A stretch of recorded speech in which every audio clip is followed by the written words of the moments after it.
الحمد لله رب العالمين وبه استعين واشهد ان لا اله الا الله وحده لا شريك له واشهد ان محمدا عبده ورسوله صلی اللہ علیہ وعلى آلہ وصحبہ وسلم تسلیما کثیرا. اما بعد، عقیدہ سے متعلق جو ہمارا پچھلا درس ہوا تھا وہ فرشتوں کے بارے میں تھا، اور یہ بات بتائی گئی تھی کہ فرشتوں پہ ہمارا ایمان جب مکمل ہوتا ہے جب ہم 4 چیزوں پر ایمان لائیں. پہلی چیز اس بات پر ایمان لائیں کہ فرشتوں کا وجود برحق ہے. فرشتے ایک مستقل مخلوق ہیں، نورانی مخلوق ہیں، اللہ کے فرما بردار ہیں، نافرمانی نہیں کرتے، اللہ کے عبادت گزار معزز بندے ہیں. دوسری بات کہ جن فرشتوں کے نام ہمیں معلوم ہیں ان پر نام بنام ایمان لائیں، اور جن کا نام نہیں معلوم ہے ان پر اجمالی طور پر ایمان لائیں. تیسری چیز فرشتوں کے جو اوصاف ہم کو معلوم ہیں ان اوصاف پر ایمان لائیں. جیسے فرشتوں کے بازو ہوتے ہیں، پر ہوتے ہیں، فرشتے بہت بڑے ہوتے ہیں، اور اسی طرح سے فرشتے شکل بدلنے کی طاقت رکھتے ہیں وغیرہ وغیرہ. تو جو اوصاف ان کے قرآن و حدیث سے ثابت ہیں ان اوصاف پر بھی ہم ایمان لائیں. یہ تیسری بات تھی. اور چوتھی بات تھی کہ فرشتوں کے جو کام قرآن و حدیث سے ثابت ہیں ان کاموں پر ہم ایمان لائیں کہ فرشتے یہ کام کر رہے ہیں. ان میں سے بعض فرشتوں کے کاموں پر گفتگو ہو گئی تھی. جیسے جبریل علیہ السلام کا کام یہ ہے کہ وہ انسانی رسولوں کے پاس وحی لے کے آتے ہیں، نبیوں اور رسولوں کے پاس وحی لے کے آتے ہیں. اور پھر اس کے بعد میں میکائیل علیہ السلام کے بارے میں بات ہوئی تھی کہ وہ بارش برسانے کی ذمہ داری، پودوں کے اگانے کی ذمہ داری ان کے اوپر ہے. اور یا نہیں بات ہوئی تھی. اور اسرافیل علیہ السلام کے بارے میں گفتگو ہوئی تھی کہ سور میں پھونک مارنا ان کا کام ہے. سور میں پھونک ماریں گے پوری دنیا تباہ ہو جائے گی، پھر سور میں پھونک ماریں گے سب زندہ ہو جائیں گے، حساب و کتاب ہوگا، اور اس کے بعد فیصلہ ہو جائے گا، جنت اور جہنم ہو جائے گا. تو یہاں تک پڑھ چکے تھے. اور اس کے بعد یہ بات بھی شاید ہو گئی تھی کہ کچھ فرشتے ایسے ہیں جن کا کام ہے اللہ کی تسبیح کرنا، اللہ کی عبادت کرتے رہنا، اللہ کے لیے صلات پڑھتے رہنا، اور اس کی دلیل وغیرہ بھی دی گئی تھی. کچھ فرشتے ایسے ہیں کہ جن کا کام ہے لوگوں کے اعمال کا ریکارڈ رکھنا. بندے جو کچھ عمل کرتے ہیں ان کا ریکارڈ رکھنا ان کا کام ہے. اللہ تعالیٰ نے ہر انسان کے ساتھ 2 فرشتہ مقرر کر دیا ہے. ایک فرشتہ نیکیوں کو لکھتا ہے اور ایک فرشتہ گناہوں کو لکھتا ہے. جیسے کہ قرآن پاک میں سورہ انفطار کی آیت نمبر 10، 11 اور 12 میں اللہ تعالیٰ نے فرمایا وَلَقَدْ خَلَقْنَا الْإِنسَانَ وَنَعْلَمُ مَا تُوَسْوِسُ بِهِ نَفْسُهُ وَنَحْنُ أَقْرَبُ إِلَيْهِ مِنْ حَبْلِ الْوَرِيدِ. ہم نے ہی انسان کو پیدا کیا ہے، اور انسان کا دل جو کچھ وسوسہ کرتا ہے ہم اسے بھی جانتے ہیں. یہ کون ہے؟ اللہ تعالیٰ. انسان کے دل کا وسوسہ بھی اللہ جانتا ہے. ہمارے دل میں جو کچھ کھٹکتا ہے اللہ جانتا ہے. کوئی چیز اس سے ڈھکی چھپی نہیں ہے. لیکن اللہ کے سوا دل کے کھٹکنے کو کوئی اور بھی جان سکتا ہے؟ نہیں، کوئی اور نہیں جان سکتا. تو اللہ تعالیٰ نے فرمایا کہ ہم یہ چیز جانتے ہیں. وَنَحْنُ أَقْرَبُ إِلَيْهِ مِنْ حَبْلِ الْوَرِيدِ، اور ہم انسان کی شہرت سے بھی زیادہ قریب ہیں. پھر اللہ تعالیٰ نے فرمایا اِذْ يَتَلَقَّى الْمُتَلَقِّيَانِ عَنِ الْيَمِينِ وَعَنِ الشِّمَالِ قَعِيدٌ. اس چیز کو یاد کرو جب 2 ملاقات کرنے والے دائیں سے اور بائیں سے جو بیٹھے ہوئے ہیں وہ اس انسان سے ملاقات کریں گے. یعنی ایک دائیں بیٹھا ہوا ہے، ایک بائیں بیٹھا ہوا ہے فرشتہ ہمارے کندھوں پر، جو ہمارے اعمال نامہ لے کر کے ہم سے ملاقات کرے گا، بتائے گا کہ یہ تم نے کیا کیا ہے، لکھا ہے. ما يلفظ من قول الا لديه رقیب عتید. انسان جو بھی اپنے منہ سے جو لفظ بھی نکالتا ہے، جو کچھ بولتا ہے، زبان کی حرکت سے جو آواز نکلتی ہے، ایک نگراں تیار رہتا ہے. اگر وہ اچھی ہوئی تو اچھا والا نیکی والا لکھ لے گا، اگر وہ بری بات ہوئی تو برائی والا لکھ لے گا. آپ نے کہا لا الہ الا اللہ، نیکی والے نے فوراً لکھ لیا. آپ نے گالی بکی، برائی والے نے لکھ لیا. تو جو بھی آپ کی زبان سے کلمہ نکلا کوئی لکھنے والا فرشتہ اللہ نے رکھا. اسی طرح سے اور بھی اس کے دلائل ہیں، لیکن یہاں پر اختصار کے ساتھ بیان کر رہے ہیں صاحب کتاب.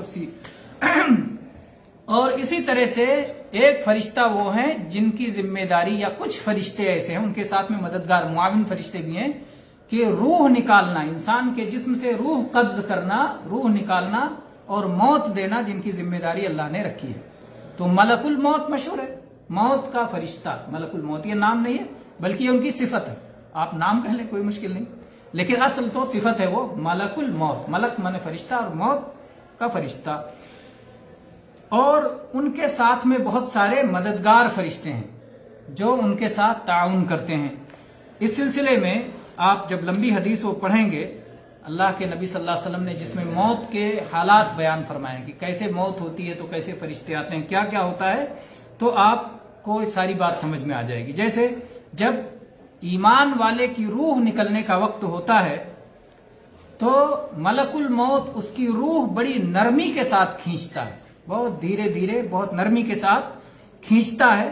اور پھر جو اس کے معاون فرشتے ہوتے ہیں، مددگار فرشتے ہوتے ہیں، روح نکلتے ہی اس کو اپنے پاس لے لیتے ہیں. ملک الموت کے پاس نہیں رہتا، ملک الموت نکال لیتا ہے، نکال کے اپنے مددگار فرشتوں کو دے دیتا ہے. پھر وہ جنت سے اہل ایمان کی روح جب نکلتی ہے تو وہ فرشتے جنت کی خوشبو اپنے ساتھ لائے ہوئے ہوتے ہیں، جنت کا کفن اپنے ساتھ لائے ہوئے ہوتے ہیں، اور جنت کی خوشبو اس کے بدن پہ لگا کے جنت کی کفن میں اس ایمان والے کی روح کو لپیٹ لیتے ہیں.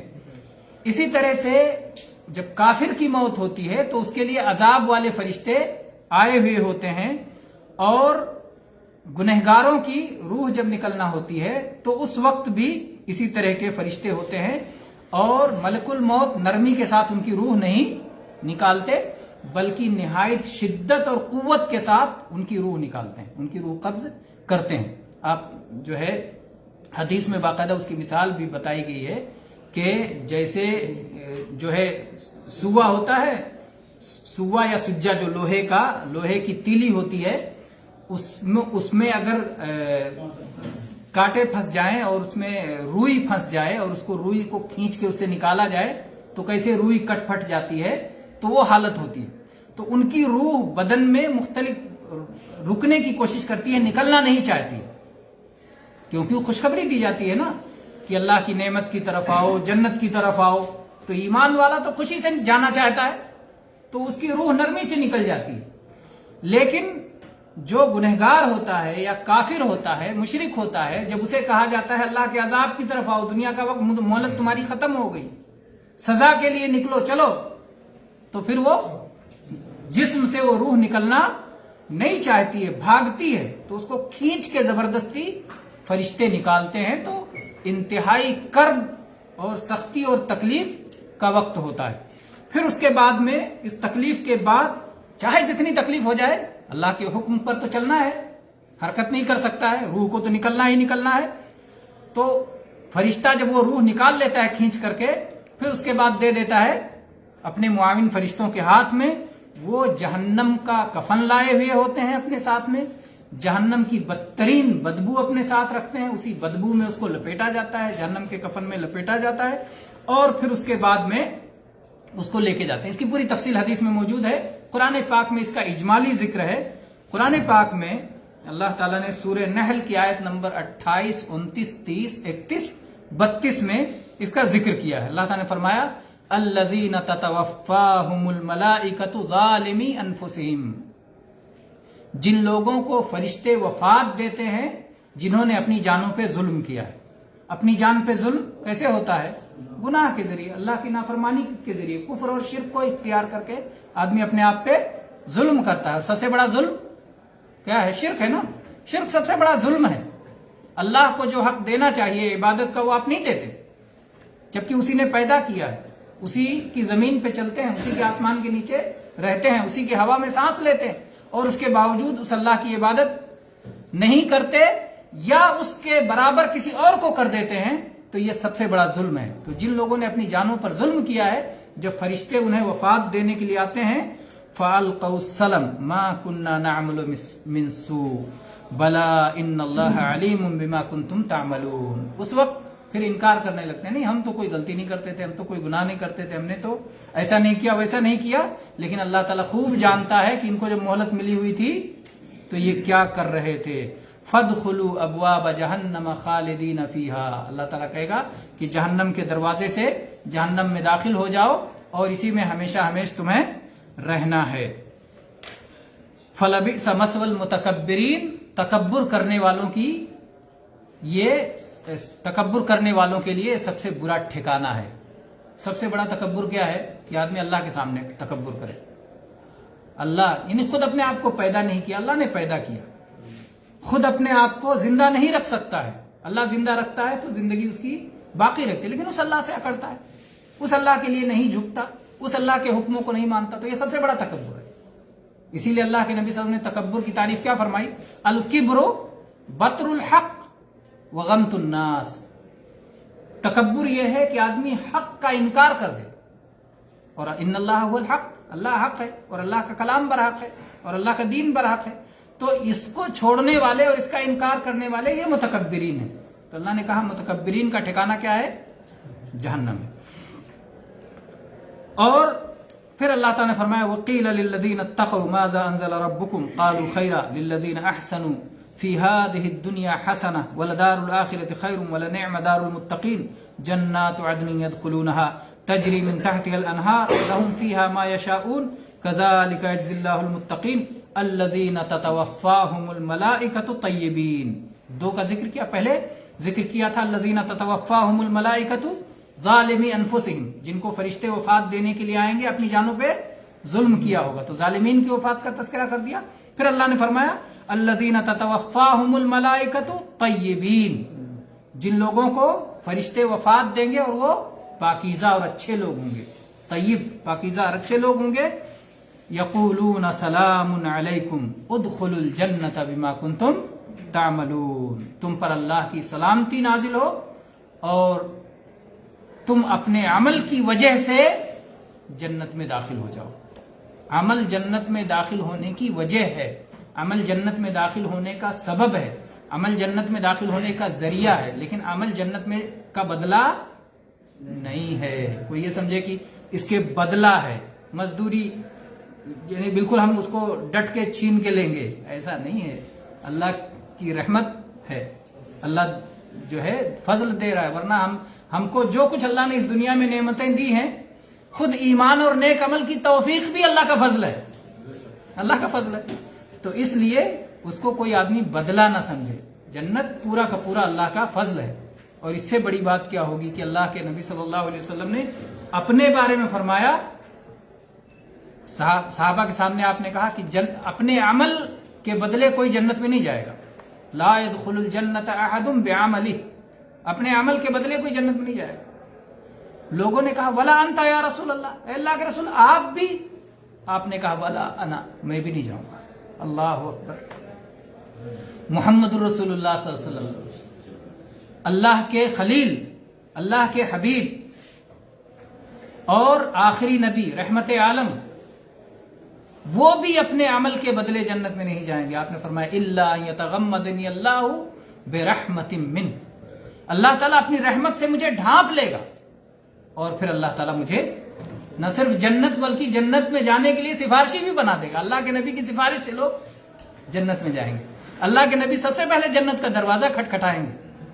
اللہ کے نبی کریم صلی اللہ علیہ وسلم سفارش بھی کریں گے اور آپ کی سفارش قبول بھی کریں گے, اور جنت میں بھی درجے بلند کرنے کے لیے آپ سفارش کریں گے, لیکن عمل کے بدلے نہیں بلکہ اللہ کی رحمت کی وجہ سے جائیں گے. رحمت تو عمل یہ سبب ہے, اس لیے نیک عمل کرنا چاہیے تاکہ جنت ملے, اور اللہ کے رحمت کا طلبگار ہونا چاہیے, اللہ سے ہمیشہ مانگتے رہنا چاہیے, اور اللہ کے سامنے ہمیشہ پست ہو کر اور ذلیل ہو کے اللہ کے سامنے رہنا چاہیے, اور اپنی حقیقت اور اپنے مقام کو پہچاننا چاہیے, اور کفر شرک سے ہمیشہ دوری اختیار کرنی چاہیے, کیونکہ اللہ تعالیٰ سب سے زیادہ اسی سے ناراض ہوتا ہے. اسی طرح سے اللہ تعالیٰ نے سورہ انعام کی آیت نمبر 61 میں فرمایا حتی اذا جاء احدکم الموت توفته رسلنا وهم لا يفرطون, یہاں تک کہ جب موت کا وقت آ جاتا ہے تو ہمارے فرشتے لوگوں کو وفات دیتے ہیں اور اس عمل میں فرشتے کوتاہی نہیں کرتے. اللہ کا حکم آ گیا, فرشتے پہنچ جاتے ہیں, مدت پوری ہو گئی, جان واپس کیجیے.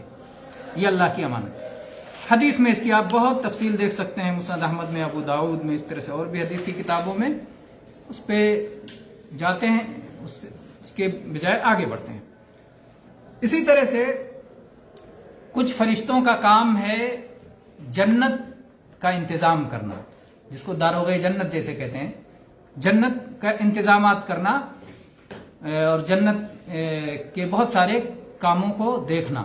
اللہ تعالیٰ نے اس سلسلے میں سورہ زمر کی آیت نمبر 73 میں فرمایا وَسِيقَ الَّذِينَ اتَّقَوْا رَبَّهُمْ إِلَى الْجَنَّةِ زُمَرًا حَتَّى إِذَا جَاءُوهَا وَفُتِحَتْ أَبْوَابُهَا وَقَالَ لَهُمْ خَزَنَتُهَا سَلَامٌ عَلَيْكُمْ طِبْتُمْ فَادْخُلُوهَا خَالِدِينَ, کہ جب اللہ سے ڈرنے والوں کو جنت کی طرف فوج در فوج, گروہ در گروہ لے کے جایا جائے گا, جب وہ دروازے پر پہنچ جائیں گے تو دروازے کو کھلا ہوا پائیں گے.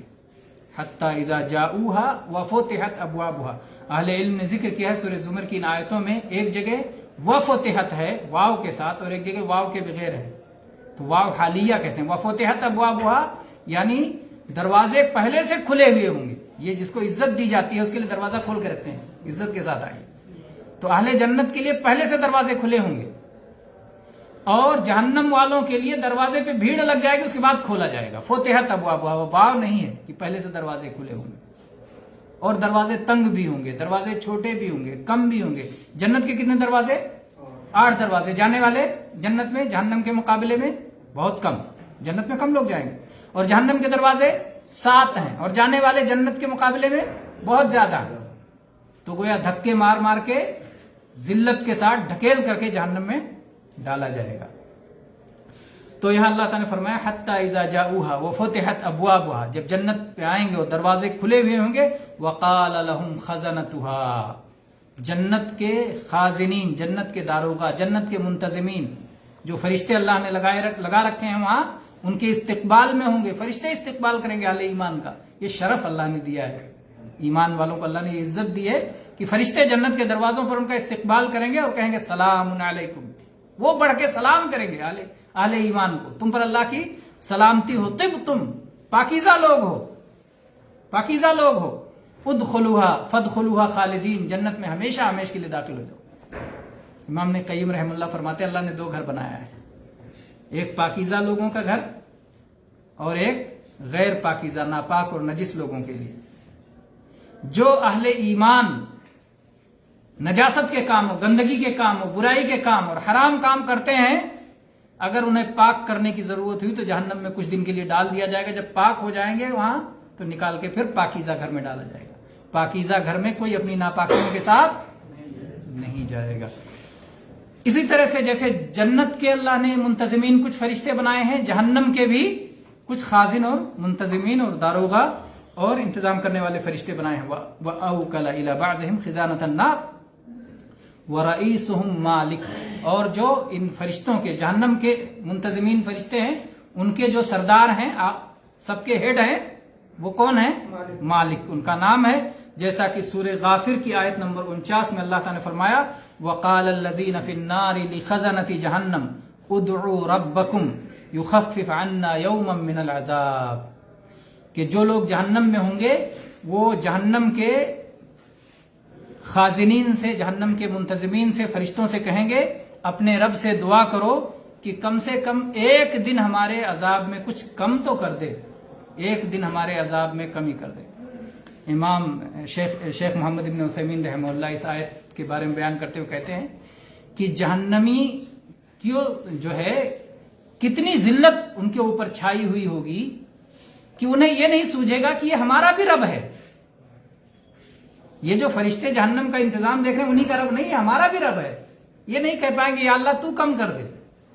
اتنی ذلت اور اتنی یعنی ان کی سمجھ جب شرک آتا ہے نا تو عقل بھی چلی جاتی ہے شرک کے ساتھ. تو وہ کہیں گے, اور جب مانگنا بھی ہے تو تھوڑا زیادہ مانگو, نہیں کہیں گے ایک دن کے لیے, وہ بھی نہیں کہیں گے ختم کر دے, ہلکا کر دے. کتنی بڑی ذلت چھائی ہوئی ہوگی. اللہ ہم سب کو اس ذلت سے محفوظ رکھے. تو جہنم کی ذلت یہ ہوگی, کو کہیں گے کہ کسی ایک دن اور وہ بھی عذاب ٹالنے کے لیے نہیں کہیں گے، ہلکا کرنے کے لیے کہیں گے، اور وہ بھی نہیں کہیں گے کہ یا اللہ کم کر دے، ڈائریکٹ اللہ کو مخاطب بھی نہیں کر پائیں گے، فرشتوں سے کہیں گے اپنے رب سے کہہ دو۔ اللہ اکبر، کتنی بڑی ذلت ہوگی۔ بہرحال یہاں بیان یہ ہے کہ فرشتے جہنم کے انتظام میں ہوں گے، کچھ فرشتے اللہ نے اس لیے بنائے۔ ان فرشتوں کے بارے میں سورہ تحریم کی آیت نمبر 6 میں اللہ تعالیٰ نے بیان کیا ہے کہ وہ کیسے فرشتے ہوں گے۔ اللہ تعالیٰ نے فرمایا یا ایھا الذین آمنوا قوا انفسکم واہلیکم نارا وقودها الناس والحجارہ علیہا ملائکۃ غلاظ شداد لا یعصون اللہ ما امرهم ویفعلون ما یؤمرون۔ اے ایمان والو، اپنے آپ کو اور اپنے گھر والوں کو جہنم کی آگ سے بچاؤ کہ جس کا ایندھن انسان اور پتھر ہیں، اور اس جہنم پر ایسے فرشتے مقرر ہوں گے جو نہایت سخت ہیں اور نہایت جو ہے کیا کہہ سکتے ہیں، بد اخلاق، بدخو یا بد شکل، یعنی وہ اخلاق اور نرمی وغیرہ کوئی سمجھے کہ وہ نرمی کریں گے کسی کے ساتھ، تو کسی کے ساتھ کوئی نرمی وہ کرنے والے نہیں، بہت کٹھور ہوں گے، بہت سخت ہوں گے، اور وہ اللہ کی نافرمانی نہیں کریں گے، وہ وہی کریں گے جس کا ان کو اللہ کی طرف سے حکم دیا جائے گا۔ اسی طرح سے اللہ تعالیٰ نے مالک کا ذکر کرتے ہوئے سورہ زخرف کی آیت نمبر 77 میں فرمایا وَنَادَوْا يَا مَالِكْ لِيَقْضِ عَلَيْنَا رَبُّكَ۔ وہ جہنم کے داروغہ مالک سے کہیں گے کہ آپ کا رب ہمارا فیصلہ ہی کر دے، ہمیں ختم ہی کر دے۔ یہاں بھی دیکھیں کہ مالک سے کہیں گے تمہارا رب، یہ نہیں کہیں گے ہمارا رب، تو یہ عجیب جو چیز ہے۔ بہرحال کہنا یہ ہے کہ کچھ فرشتوں کو اللہ جنت کے لیے انتظامات کے لیے اللہ نے بنا رکھے ہیں، اور کچھ فرشتوں کو جہنم کے لیے بنا رکھا ہے۔ کچھ اور فرشتوں کے کام ہیں انشاءاللہ جس پر ہم اگلے دروس میں تذکرہ کریں گے۔ آج کے لیے بس اتنا کافی ہے، اور انشاءاللہ پھر آپ لوگوں کے لیے سوال و جواب کے موقع ہیں اس دوران میں، اور ایمان سے متعلق جو مسائل یہ دھیرے دھیرے انشاءاللہ ہم اس کے آگے بھی پڑھتے رہیں گے۔ اس ضمن میں اگر آپ لوگوں کو فرشتوں کے تعلق سے یا اسی طرح سے اور کسی اور تعلق سے اگر کوئی سوال وغیرہ ذہن میں ہے تو یہ پوچھ سکتے ہیں۔ ایک سوال میرے ذہن میں شروع درس ہی میں آیا تھا، ذہن میں اٹھا تھا، لیکن اس وقت وہ ذہن سے نکل گیا۔ یہ انسانی عجیب انسانی کمزوری ہے کہ انسان کو چیزیں یاد نہیں رکھتی۔ بہرحال جی فرمائیں، اب ختم کرتے ہیں۔